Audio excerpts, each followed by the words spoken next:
moj mlađi brat George. Ovo je mama. A ovo je tata. Pepa. Plivanje. Pepa je s obitelji na bazenu. Tata ima na sebi kupaće gaćice. Mama svoj kupaći kostim. Pepa ima svoj kostim. Požuri, George. Svi čekamo tebe. George ima svoje kupaće gaćice. Pepa, George, dajte da vam tata stavi leptiriće.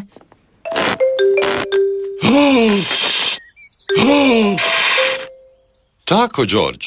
S tim leptirićima izgledaš jako odraslo. Sad ja. Eto, sad možemo ući u vodu.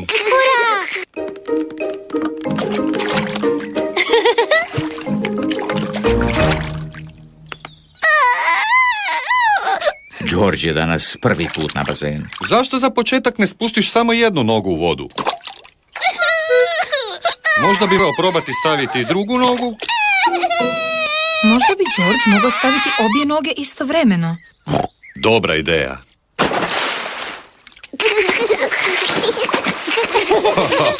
Jako dobro, George. Ali ne trebaš prskati tako jako. Ovdje je i zečica Tea sa svojim mlađim bratom Robertom. Zdravo, Tea. Zdravo svima. Roberte, primi se za ovu plutaču i vjeruj mahanje nogama. George, želiš li ti probati mahati nogama? Jako dobro, ali pokušaj ne prskati. Velika djeca ne prskaju. Mi jako dobro plivamo. Kad George i Robert narastu, onda će moći plivati tako dobro kao mi. Zar ne, Tea? Da. O! Robert ima kanticu za zalijevanje. Prestani, Roberte. Ojoj, Robert je ispustio svoju kanticu u bazen.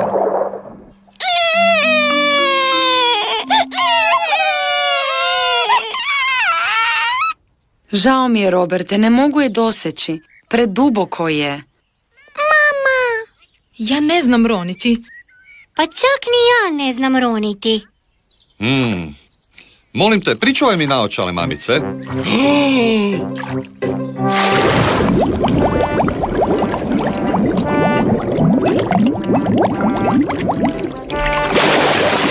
Ura! Evo je. Jako dobro, tatice. Ja jako dobro ronim pod vodom. O? Kantica za zalijevanje je za bebe. Možemo li sad ići dalje do mjesta za skokove u vodu? Žao mi je, Pepa. Taj prostor je samo za odrasle. Razvedrite se. Možete mene gledati kako skačem. Šašavi, tata. Ti imaš preveliki trbuh. Glupost. Kad sam bio mlađi, osvojio sam pehar na natjecanju. To je bilo prilično davno, tatice.